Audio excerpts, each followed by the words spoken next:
கடவுளுடன் காலை வணக்கம்.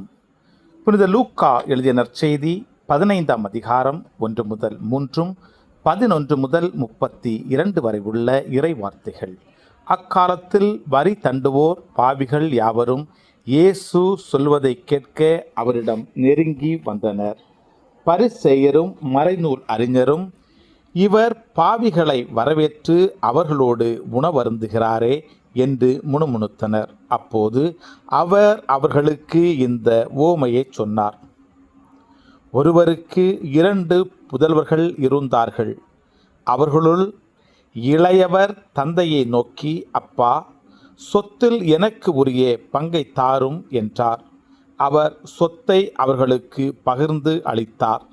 சில நாட்களுக்குள் இளைய மகன் எல்லாவற்றையும் திரட்டி கொண்டு தொலைநாட்டிற்கு நெடும் பயணம் மேற்கொண்டார்.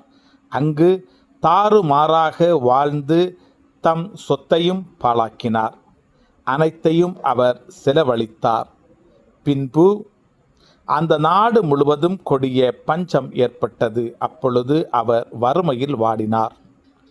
எனவே அந்நாட்டு குடிமக்கள் ஒருவரிடம் அண்டி பிழைக்கச் சென்றார். அவர் அவரை பண்டி மேய்க்க தம் வயல்களுக்கு அனுப்பினார்.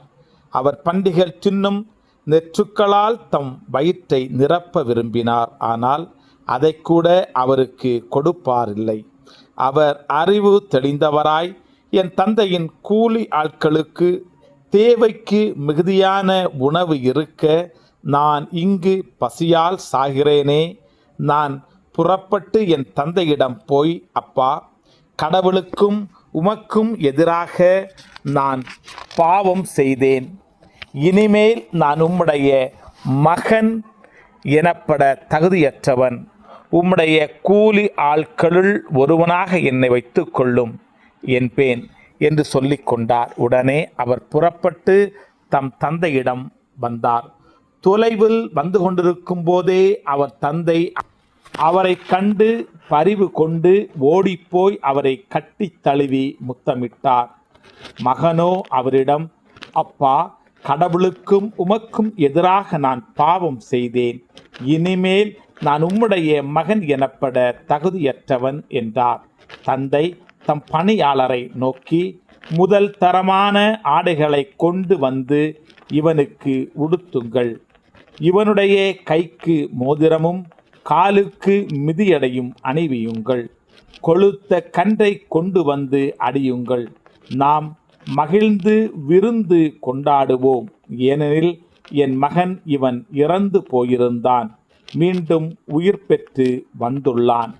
காணாமல் போயிருந்தான், மீண்டும் கிடைத்துள்ளான் என்றார். அவர்கள் மகிழ்ந்து விருந்து கொண்டாடத் தொடங்கினார்கள். அப்போது மூத்த மகன் வயலில் இருந்தார். அவர் திருப்பி வீட்டை நெருங்கி வந்து கொண்டிருந்த போது ஆடல் பாடல்களை கேட்டு ஊழியருள் ஒருவரை வரவழைத்து, இதெல்லாம் என்ன என்று வினவினார். அதற்கு ஊழியர் அவரிடம், உம் தம்பி வந்திருக்கிறார். அவர் தம்மிடம் நலமாக திரும்பி வந்திருப்பதால் உம் தந்தை கொழுத்த கன்றை அடித்திருக்கிறார் என்றார். அவர் சினமுற்று உள்ளே போக விருப்பம் இல்லாதிருந்தார். உடனே அவருடைய தந்தை வெளியே வந்து அவரை உள்ளே வருமாறு கெஞ்சி கேட்டார்.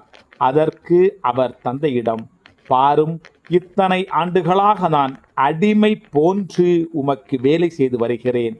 உம் கட்டளைகளை ஒருபோதும் மீறியதில்லை. ஆயினும் என் நண்பரோடு நான் மகிழ்ந்து கொண்டாட ஒரு ஆட்டுக்குட்டியை கூட என்றுமே நீர் தந்ததில்லை. ஆனால் விலை மகளிரோடு சேர்ந்து உம் சொத்துக்களையெல்லாம் அழித்துவிட்ட இந்த உம் மகன் திரும்பி வந்தவுடனே இவனுக்காக கொழுத்த கன்றை அடித்திருக்கிறீரே என்றார். அதற்கு தந்தை, மகனே, நீ எப்போதும் என்னுடன் இருக்கிறாய். என்னுடையதெல்லாம் உன்னுடையதே. இப்போது நாம் மகிழ்ந்து கொண்டாடி இன்புற வேண்டும். ஏனெனில் உம் தம்பி இவன் இறந்து போயிருந்தான், மீண்டும் உயிர் பெற்றுள்ளான். காணாமல் போயிருந்தான், மீண்டும் கிடைத்துள்ளான் என்றார். கிறிஸ்துவின் நற்செய்தி. இந்த நாள் இனிய நாளாக அமைய வாழ்த்துக்கள். பல பல பல புதுமைகள் பெருமைகள் இனிமைகள் இறங்கிய நல்ல நாள், ஒரு நல்ல நாள், நம் தேவன் தந்த நாள். இது நல்ல நாள், ஒரு நல்ல நாள், நம் தேவன் தந்த நாள்.